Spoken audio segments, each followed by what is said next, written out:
Welcome to Rewatch and Rank. On this channel, we rewatch older TV shows, provide a summary and opinion on the episode before ranking each episode against each other. Today's episode is Bleach Soul Society The Snake Entry Arc, Episode 34, Tragedy of Dawn.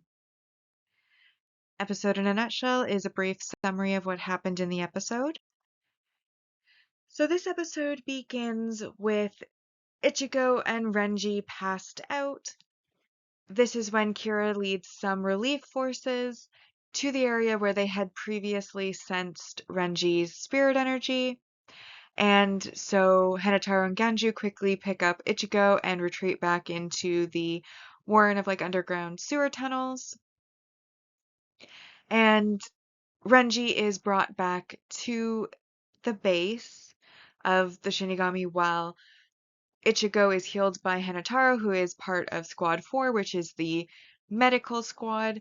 Though they don't have a lot of combat power, they do all have some ability in healing. So he is the one who decides, he decides to treat Ichigo.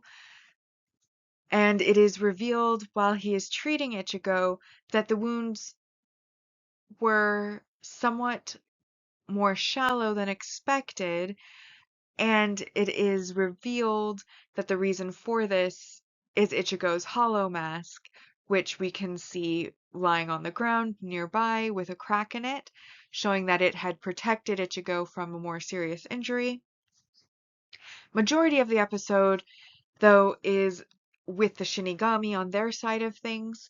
So Renji is brought in and Byakuya comes along and basically says he acted alone without orders and on top of that was defeated.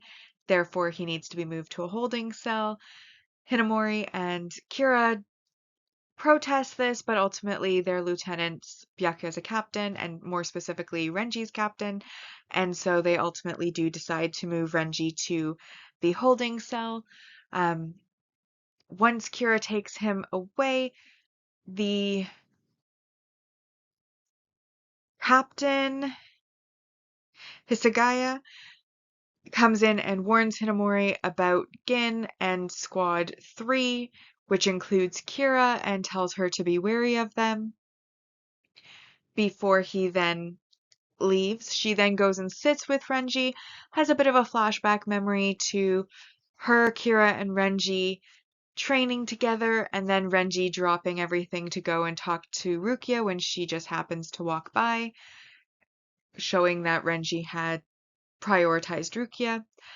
Then she goes to while she's sitting with Renji, it is reported that after a meeting with all of the captains, wartime procedures have been called and put in place, meaning that now lieutenants and captains are allowed to carry their Zanpakuto with them as well as release them should they need to, should they find themselves facing any of the Ryoka, which of course are Ichigo and his friends.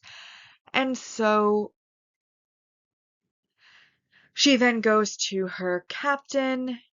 They talk in the evening. She falls asleep. When she wakes up, she's late to the general meeting. She runs and takes a shortcut. As she's taking the shortcut, to end off the episode, the cliffhanger that we get is that she runs into her captain pinned to a wall with a sword. So now that we have been reminded, or now that we have had the episode summarized, it is now time to rank the episode, and we will rank on our mostly objective ranking list, followed by the personal ranking list. So our mostly objective rank values that applied to this episode, we first have our multi-arc supporting character developments, and there are 2, worth 3 points each. The first, of course, is that Renji is basically arrested and put in a holding cell because he decided to act on his own. And then the second development is Aizen being pinned to the wall. And now one might say that he was dead. However, this is a rewatch channel and we know the future, and so we are going to be continuing to refer to it as him being pinned to a wall rather than killed. Anyways, we're up to 6 points. Then we go to the multi-arc main character development, which is that the hollow mask is still around and protected Ichigo from a potentially fatal or deep shoulder wound in his battle with Renji, which I feel is some foreshadowing because after he had awakened his Shinigami powers, he had almost turned into a hollow and he had gotten the mask, but then he had taken it off. It seemed to break up and disappear, and he seemed to be fully Shinigami, but now we see the mask there again. And so I think that that is a pretty significant foreshadowing development, and that's worth 4 points.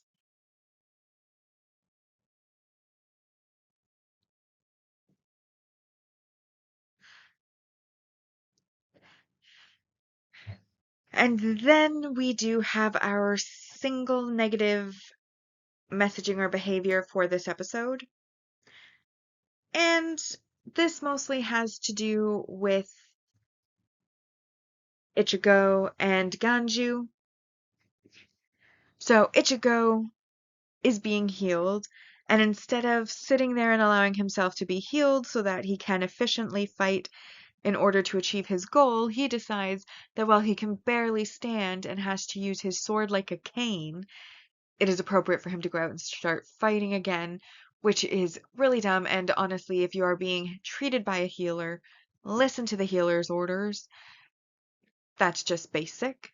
And then, of course, Ganju decides to punch an already wounded patient in order to get him to sit down. He, of course, is scolded by Hanataro for this, but it does ultimately work out as when Ichigo wakes a second time, he does have a much cooler head and does not feel the need to run off half-baked and get himself killed. So the punching does have a good outcome, but ultimately, you still should never punch a patient. Someone who is injured or in a wrong state of mind, let's not knock them out that way. So, minus 2 points for that negative messaging and behavior, and that brings us to a 8 out of 10 episode for this episode. So our mostly objective ranking list is as follows. We have Enter the World of the Shinigami, The Man Who Hates Shinigami, Assemble the Gotai 13, Formation, The Worst Tag, The Resolution to Kill, Renji's Confrontation, The Star and the Stray Dog, 14 Days Until Rukia's Execution, Tragedy of Dawn, this episode comes in ninth, then Penetrate the Center with with an enormous bombshell, Orihime Targeted, Release the Death Blow, Break Through the Shinigami's Encompassing Net, and then in 14th we have Miracle, the Mysterious New Hero. As for my personal ranking for this episode, I frankly found it boring. It was basically the aftermath, but no new action has really taken place yet, so we basically have Ichigo being healed, Renji being healed and then put into the holding cell, a meeting between the captains to put in place wartime procedures. Then we're following Hinamori around, who isn't really even like a main character, and she's just kind of going about her various meetings and interactions, sitting by Renji's bedside, being warned away from Gin, Ichimaru, and then speaking to Aizen briefly before then finding Aizen pinned to a wall. And that's like 30 seconds, and I was able to summarize the entire episode even more briefly than the summary at the start because it was that boring. Like it's more of the political side. It's kind of background to things, maybe foreshadowing, setting up future events. I get that. We understand that. But it was not necessarily the most entertaining as a viewer to watch. Necessary for the plot, I understand, but boring. Ultimately boring. And because it was boring, and there really isn't even much commentary to say on it because it was not much happening other than like setting up some political backstory, I give it a 4 out of 10. And that brings our personal ranking list to, in first, The Resolution to Kill, Enter the World of the Shinigami, Miracle, The Mysterious New Hero, Formation, The Worst Tag, Penetrate the Center with an enormous bombshell, Renji's Confrontation, the Star and the Stray Dog, Assemble the Gotai 13, 14 days before Rukia's execution, Release the Death Blow, Break Through the Shinigami's Encompassing Net, Tragedy of Dawn is this episode, and it was in 12th, and then we have The Man Who Hates Shinigami and Orihime Targeted in 14th. And now we come to the series ranking so far. Mostly objective ranking, Season 1, or Arc 1 was at 84%. Soul Society The Sneak Entry Arc has 108 out of 210 so far.